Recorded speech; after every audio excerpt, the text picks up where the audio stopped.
Welcome back for the second episode of Real Life Ghost Stories. If you stick with me to the end, you get to hear a story from my life. Enjoy. I was always the weird kid. I still am. I don't think my parents were ever ashamed of the things I spoke of, but they often quelled me from saying them. It was because I always see ghosts.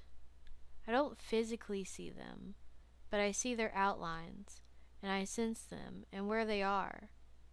Like I have a mini radar in my head. Anyways, this makes death a bit easier to cope with for me. Since I see the dead after they die, they never leave me, right? So why should I be sad for long periods of time?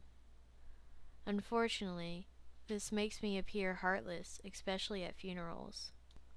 While everyone is crying and mourning the death of their loved one at their funeral, I'm sitting quietly and uncomfortably in the back of the funeral home or church. I actually spend the entire time staring at what seems to be the coffin, whether it's open or closed. However, what people don't know is the fact that I am actually staring at who is standing behind it. Not the priest or director, but the person nobody else can see, the deceased, watching their own funeral, and they are looking at me, looking at them.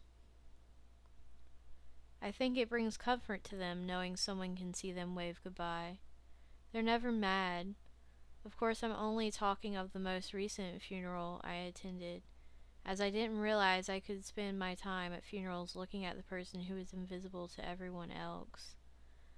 I've always felt the people at other funerals, but I never thought to look at them. Either way, funerals aren't sad for me anymore. Well, I used to live in a house in southern West Virginia. It was a beautiful small house, small garden in the front. It was directly beside a two-lane road. At night, especially in the spring, when it rains, it gets extremely foggy. As the night drew to a close, so did my eyelids. I put up my homework, promising myself I'd do the rest in the morning. I looked out the window and into the fog that was very thick and saw little handprints on the window, and writing like someone had written it with their finger. I was on the second floor, so I told my parents. They didn't believe me. They sent me to bed. When I returned, I didn't see the writing or the handprints on the window anymore, so I just tried to get some sleep, because I had school in the morning. In the middle of the night, I woke up at exactly 3 and heard a strange noise that sounded like it was from a video game or something, a weird grunting noise. I began to get dizzy and for some reason had a weird, I guess you could call it a vision. I saw a man and a woman. A child walked into the room and I guess parents looked at him and said, "Monroe, we have got to tell you something." And I woke up. I have no idea what she was going to say, but I think the window had something to say. It read, "For those in sin and scream and yell will burn into the pits of hell." I was so scared, so I ran down my stairs and ran to my mom's room and literally ran through the room. I'm not sure I even touched the handle, just like knocked it down with my head. I was dazed and I stumbled into my mom's bed and passed out. My mom woke me up asking why I was half sprawled out on her bed with legs dangling over the edge. I told her the story and she had a very weird look on her face. She brought me into the kitchen and sat me down with a cup of coffee for herself and a Coca-Cola for me. She asked if I knew why she got such a beautiful house for such a reasonable price. She said that a child's murder had taken place in my room, next to the window, by the kid's parents. She gave me the newspaper article that read October 23rd, 2010. It was exactly the same people that were in my dream. When I was around 16, I went to Nicaragua, where my mother was born. I spent a year learning Spanish since my family there only spoke Spanish. I was excited to go to another country since I had never left the States. But what I would see would remain etched in my mind for the rest of my life. The area in which we stayed was beautiful. My aunt lived in a beautiful plantation-style house.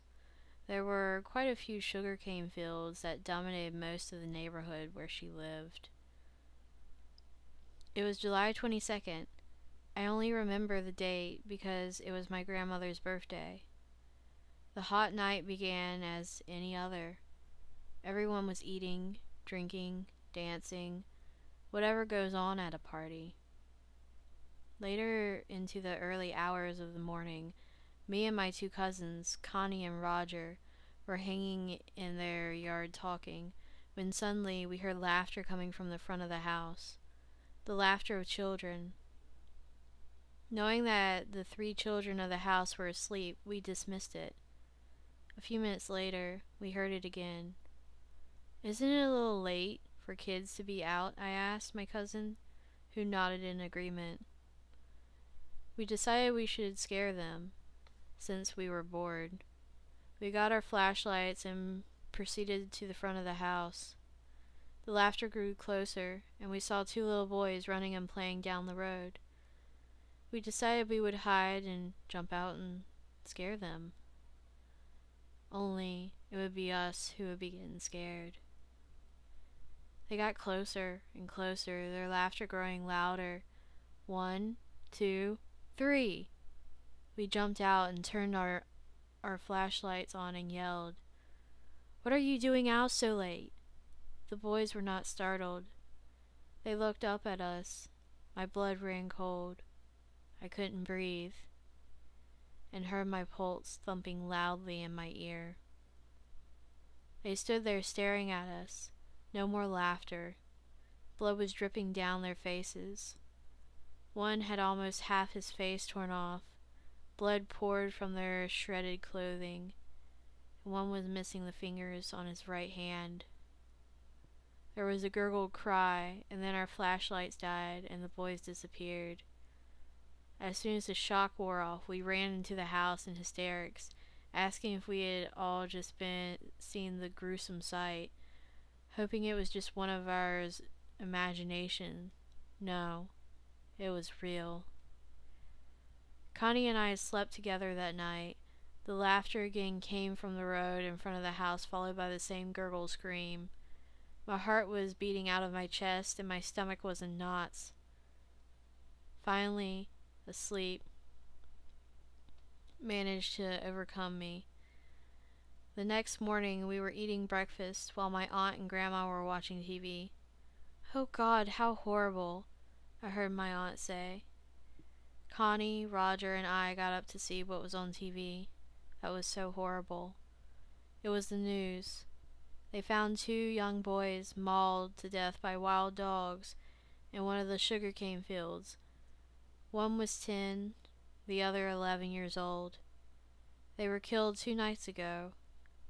They showed 2 side-by-side photos of the boys when they were alive.